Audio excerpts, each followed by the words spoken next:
আমরা দেখতে পাচ্ছি যে আমাদের প্রধানমন্ত্রী তারেক রহমান মশক নিধন নিয়ে বেশ ভালো রকম একটি মন্তব্য করেছেন, যে বলেছেন যে ডোবার পাশে গিয়ে বসে থাকতে তাহলে শেখা যাবে যে আসলে কিভাবে মশক নিধন করতে হয়।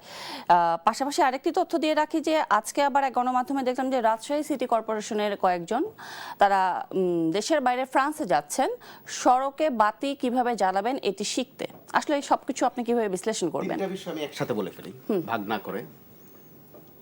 একটা মানসিকতা লালন হচ্ছে যে শেখ হাসিনা ভালো না, কিন্তু শেখ হাসিনার নিয়ম পদ্ধতিগুলো ভালো। অর্থাৎ শেখ হাসিনা যদি ওগুলো করে থাকেন ওইটা আপত্তির বিষয়, কিন্তু আমি যদি করি তাহলে এটা বিষয় খারাপ না।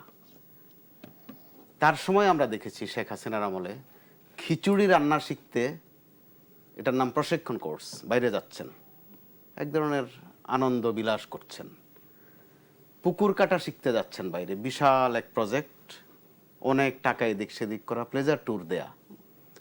তো এরকম একটা জায়গায় যখন মাননীয় প্রধানমন্ত্রী রীতিমতো মন্তব্য, আমি বলবো না সেটা, তিনি সতর্ক করেছেন, একটা বার্তা দিয়েছেন। তো বার্তা দিতে হবে কেন? কারণ এটা তো একটা রোগ।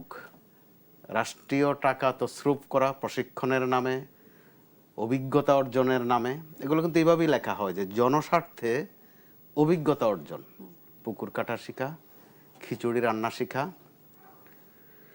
তামাশা কাকে বলে? তো শেখ হাসিনার সময় এগুলো খারাপ ছিল কেন? শেখ হাসিনা করেছিলেন বলে, বা তার পছন্দের লোকেরা করেছিলেন বলে, আর আপনি করলে আবার ঠিক আছে। আমি যদি এইগুলো একটা দিক। হাসান আব্দুল্লাহ সম্ভবত একটা সময় বলেছিলেন যে আমাদের হাসিনা আমলের সবই চাই, শুধু হাসিনাকে ছাড়া।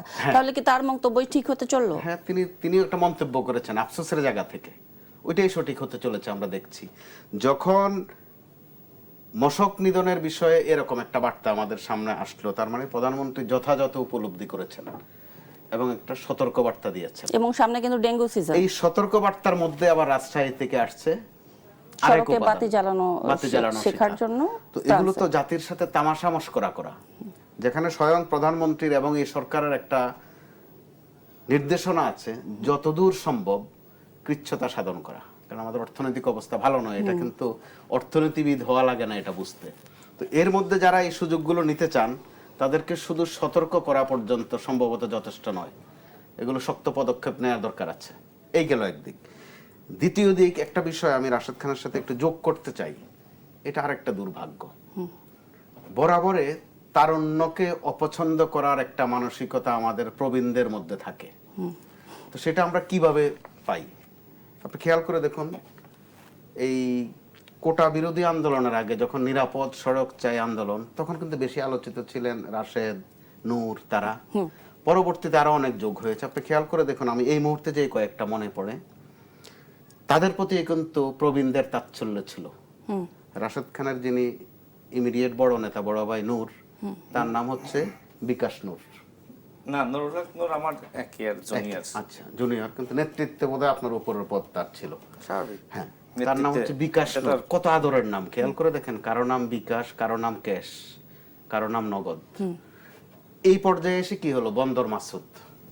একসময় আমরা শুনতাম গাল কাটা কামাল, কান কাটা ওইটা, মুরগা মিলন, এই ধরনের এগুলো দিয়ে কিন্তু একটা মেসেজ পাওয়া যায় যে কি চোখে তাদেরকে আমরা দেখি। এই জেনারেশন দেখেন, কারো নাম ডারবি নাসির, ডারবি নামের আগে, কারো নাম সান্ডা মাহফুজ, আরো অনেক নামে তো ছিল। আবার এই তাদের এই অ্যাসোসিয়েটের মাধ্যমে আমরা কিন্তু আবার জানতে পারছি কার কয়দিন কতটুকু গাঁজা খাওয়া লাগে। এগুলো কি তাদের জন্য সম্মানের, অথবা শুনতে কি আমাদের খুব একটা ভালো লাগে?